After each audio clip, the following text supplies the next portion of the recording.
University మంచి భవిష్యత్తు కోసం తెలుగు విద్యార్థులు ఇష్టపడే యూనివర్సిటీ. కాల్ 9059052378 9059052379.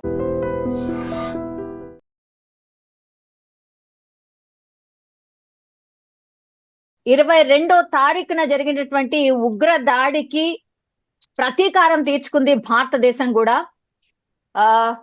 సో ఈ రోజు very very good morning for all the Indians అనుకోవచ్చు. ఆపరేషన్ సింధూర్ తెల్లవారి లెవ్వగానే ఆపరేషన్ సింధూర్ స్టార్ట్ చేసేసాం. సో ఒక రకంగా చెప్పాలంటే ప్రతీకారం తీర్చుకున్నాం అని అనుకోవచ్చు. ఫస్ట్ రియాక్షన్ నేనైతే తెలుసుకోవాలనుకుంటున్నాను ఫారూక్ షుబ్లీ గారి నుంచి, మైనార్టీ పరిరక్షణ committee member as well as social worker also. Sir నమస్తే సార్. నమస్తే అమ్మా. Yes sir. సార్ మార్నింగ్ లేవగానే ఫస్ట్ మీరు చూసినటువంటి వార్త ఇదేగా, ఆపరేషన్ సింధూర్. జై హింద్. Yes sir. జై హింద్. జై హింద్. జై హింద్. జై Hind. Yes sir. Exactly. We are very much proud to be an Indian, and we are very much proud of our Indian Army, and thank you to Indian Army and thank you to Indian government. ఎందుకంటే తల్లి మనస్ఫూర్తిగా thank you. ఎందుకు మనస్ఫూర్తిగా thank you అంటే ఆ 25 మంది భారతీయులు, ఆ ఒక్క నేపాల్ అతను మొత్తం 26 మంది అమాయకులను పొట్టన పెట్టుకున్న తర్వాత వాళ్ళు మీకేమైనా అవుతారా, నాకేమైనా అవుతారా? ఎందుకు ఈ రోజు మేము ఆనందంగా ఉన్నాం? మా అందరికి ఉన్నటువంటి రిలేషన్ ఏంటంటే భారతీయులం అన్న ఒక రిలేషన్ మన అందరికి ఉంది. మేమందరం ఇండియన్స్ అన్న ఒక రిలేషన్ ఉంది.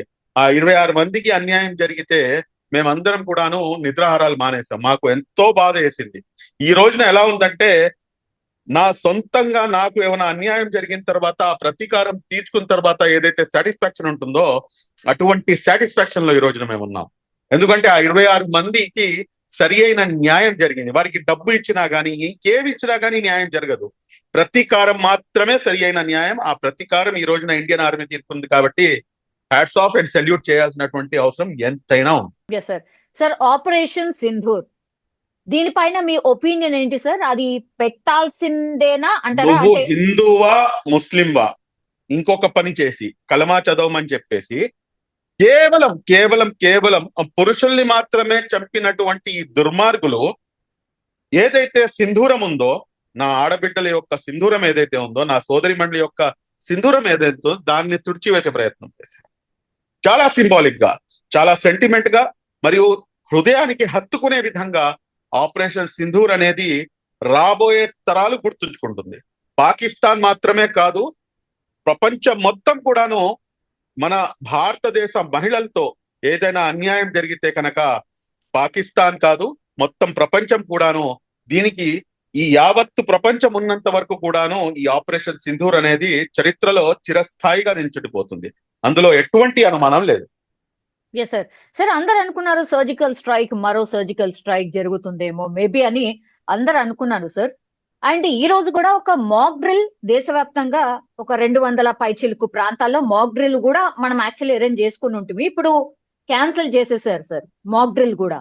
సో మాక్ డ్రిల్ అయ్యాక మేబీ రేపో ఎల్లుండో మేబీ ప్లాన్ చేస్తారేమో అని అందరు అనుకున్నారు సార్. బికాస్ ప్రిపేర్డ్నెస్ మన దగ్గర అవసరం కాబట్టి అది ప్రిపరేషన్ అంత అయ్యాక మేబీ జరగచ్చేమో అనుకున్నారు సార్. కానీ వెరీ స్ట్రాటజిక్ మూవ్ సార్. ఇక్కడ గమనించాల్సింది ఏంటంటే ఇండియన్ ఆర్మీ చాలా స్ట్రాటజిక్ గా మీరు చెప్పినట్టుగా ఎక్కడ కూడాను పాకిస్తానీ సివిలియన్స్ పై కానివ్వండి, లేకపోతే కనుక పాకిస్తాన్ ఆర్మీపై కానివ్వండి, అంటే మేము వార్ కోరుకోవట్లేదు అన్న ఒక ఇండైరెక్ట్ సిగ్నల్ ని చాలా స్పష్టంగా ప్రపంచానికి చాటి చెప్పింది ఇండియన్ ఆర్మీ. అదేంటంటే ఏ రకంగా అయితే వాళ్ళు సివిలియన్స్ ని ఇక్కడ చంపారో ఎక్కడ కూడాను సివిలియన్స్ ని చెప్పలేదమ్మా. ఏదైతే ఉగ్రవాద స్థావరాలు ఉన్నాయో ఆ ఉగ్రవాద స్థావరాలను మాత్రమే టార్గెట్ చేయడం జరిగింది. 9 ప్రాంతాల్లో టార్గెట్ చేశారు. 9 ప్రాంతాల్లో టార్గెట్ చేశారు. అందులో నుంచి 5 వచ్చేసి పాక్ ఆక్యుపైడ్ కశ్మీర్ లో ఉన్నాయి. దాని తర్వాత 4 వచ్చేసి పాకిస్తాన్ లో ఉన్నాయి. పాకిస్తాన్ లో బహ్లావల్పూర్ మరియు అదేవిధంగా మురాద్, అదేవిధంగా సియాల్కోట్, ఈ ప్రాంతాల్లో దాడి చేసి దాదాపు 90 మందిని వీరందరూ కూడాను ఎవరైతే ఉగ్రవాదులు ఉన్నారో వారిని మటుమాయం చేసినటువంటి పరిస్థితి. ఇంకోటి మీరు ఇక్కడ గమనించాల్సినటువంటి అవసరం ఏంటంటే, ఏదైతే అగ్రీడ్ ఇంటర్నేషనల్ బార్డర్స్ ఉన్నాయో దాని తర్వాత లైన్ ఆఫ్ కంట్రోల్ అంటే పాక్ ఆక్యుపైడ్ కాశ్మీర్ లో ఉండేటటువంటిది లైన్ ఆఫ్ కంట్రోల్. కానీ అగ్రీడ్ ఇంటర్నేషనల్ బార్డర్స్, అదే విధంగా పాక్ టెరిటరీ ఏదైతే ఉందో అందులో దూరి మరి ఈ రోజున ఏదైతే ఉగ్రవాదులు ఎవరైతే వారి యొక్క స్థావరాలు ఉన్నాయో వాటిపై దాడి చేయడం నిజంగా హర్షణీయం, నిజంగా స్వాగతించదగ్గ అంశం ఇది. ఇక్కడ మరొకటి చాలా మీకు ఏమని చెప్పాలి, నేను యాక్చువల్ గా అయితే ఓన్లీ ఇండియా తప్పించి నేను ఇంకా వేరే అంశం ఏది కూడా మాట్లాడకూడదు అనుకున్నాను. కానీ కొంతమందికి, భారతదేశంలో ఉన్నటువంటి కొంతమందికి కూడాను ఇది ముస్లింస్ లేకపోతే ముస్లిం అన్న పదం ఏదైతే ఉపయోగిస్తుంటారో భారతదేశ ముస్లింల యొక్క ఏదైతే దేశభక్తిని శంకిస్తారో ఈ రోజున ఈ ఆపరేషన్ సింధూర్ని ఒక మహిళల్ని వీళ్ళందరూ కూడాను వదిలిపెట్టేస్తే ఒక మహిళ దీన్ని మొత్తం కూడాను లీడ్ చేస్తుంది. ఆ మహిళ పేరు సోఫియా ఖురేషి. నాకు 1965లో ఏదైతే పాకిస్తాన్ తో జరిగినటువంటి ఏదైతే యుద్ధం ఉందో ఆ యుద్ధం గుర్తుకొస్తుంది. 1965లో బ్రిగేడర్ ఉస్మాన్, నేను ఆయన్ని మర్చిపోలేను ఎందుకంటే ఈ భారతదేశ ముస్లింలు స్వాతంత్రానికి ముందు, స్వాతంత్రం కోసం, స్వాతంత్రం తర్వాత కూడాను ప్రాణాలు అసూలు బాసినటువంటి చరిత్రలో కర్నల్ బ్రిగేడర్ ఉస్మాన్ మొదటి వరుసలో ఉంటారు. బ్రిగేడర్ ఉస్మాన్ గారు అప్పుడు పాకిస్తాన్ తో జరిగినటువంటి యుద్ధంలో పాకిస్తాన్ ఆయనకి ఆఫర్ ఇస్తుంది. ఏమని చెప్పేసి అంటే, మీరు పాకిస్తాన్ ఆర్మీ చీఫ్ గా మీరు రండి, మేము భాయిలం, మేము ముస్లింలం, కాబట్టి మీరు ఇటువైపు వచ్చేయండి అని చెప్తే లెఫ్ట్ లెగ్ తో తన్ని ఆయన తన ప్రాణాలు, ఈ దేశం కోసం ప్రాణాలు త్యాగం చేసినటువంటి బ్రిగేడర్ ఉస్మాన్ ఆ రోజున పాకిస్తాన్ పై జరిగినటువంటి యుద్ధంలో మేము గెలుపు సాధించిన దాంట్లో అతని యొక్క పాత్ర మర్చిపోలేండి. ఈ రోజున సోఫియా ఖురేషి గారికి నిండు 100 ఏళ్లు ఆయుష్ ప్రసాదించాలని చెప్పేసి సోఫియా ఖురేషి గారి యొక్క తండ్రి గారు, దాని తర్వాత వారి భర్త తాజుద్దీన్ ఖురేషి గారు కూడాను కర్నల్ గా ఆయన భారతదేశ ఆర్మీలో సేవలు అందిస్తున్నారు.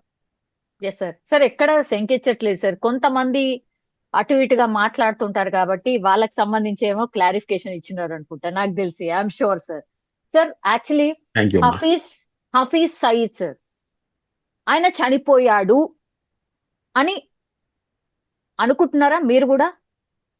అంటే సార్ అంత ఈజీగా చనిపోతాడా? నాకైతే ఏమో సార్, నాకైతే డౌటే.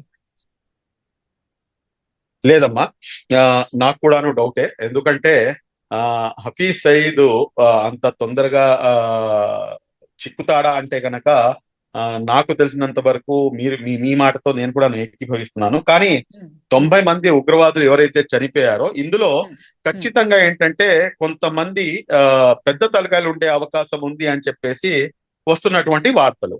అది కనుక జరుగుంటే కనుక నిజంగా దాన్ని మనం స్వాగతించాల్సినటువంటి అంశమే. కానీ ఇక్కడ మనం గమనించాల్సిన ఇంకో అంశం ఏంటంటే, ఈ రోజున పాకిస్తాన్ మీడియా మీరు ఇప్పుడు గమనిస్తే కనుక గగ్గోలు పెడుతుంది. అదేంటంటే మొత్తం కంప్లీట్ గా ఫాల్స్ ఇన్ఫర్మేషన్ ని, తప్పుడు ప్రచారాన్ని ప్రజల్లోకి తీసుకెళ్లే ప్రయత్నం చేస్తుంది. అదేంటంటే పాకిస్తాన్ సివిలియన్స్ పై దాడి చేసింది, కానీ వాస్తవానికి వీరు తిరిగి ఏదైతే అటాక్ చేశారో అందులో ఇప్పుడే నాకు వచ్చినటువంటి సమాచారం, నేను ఇందాకే చూసింది, 10 మంది జమ్మూ కాశ్మీర్ కి చెందినటువంటి మన భారతీయులు వాళ్ళు ప్రాణాలు కోల్పోయారు, సివిలియన్స్ ప్రాణాలు కోల్పోయారు అని చెప్పేసి. కానీ ఎక్కడా కూడాను పాకిస్తాన్ సివిలియన్స్ పై ఎక్కడా కూడాను అటాక్ జరగలేదు అనేది చాలా స్పష్టంగా వస్తున్నటువంటి. ఇంకోటి, వాళ్ళు ఒక విజువల్స్ ని చూపిస్తున్నారు, ఏదైతే పాత విజువల్స్ ఉన్నాయో వాటిని చూపించి ఇది ఇలా జరిగింది, ఇది ఇలా చేసాం, మేము ఇలా చేసామని చెప్పేసి. కానీ అటువంటిది ఏది జరగలేదు. కాబట్టి we have to verify each and everything. Nook and corner నుంచి ప్రతి అంశాన్ని కూడా వెరిఫై చేసిన తర్వాతనే మనం మాట్లాడాల్సినటువంటి అవసరం ఉంది.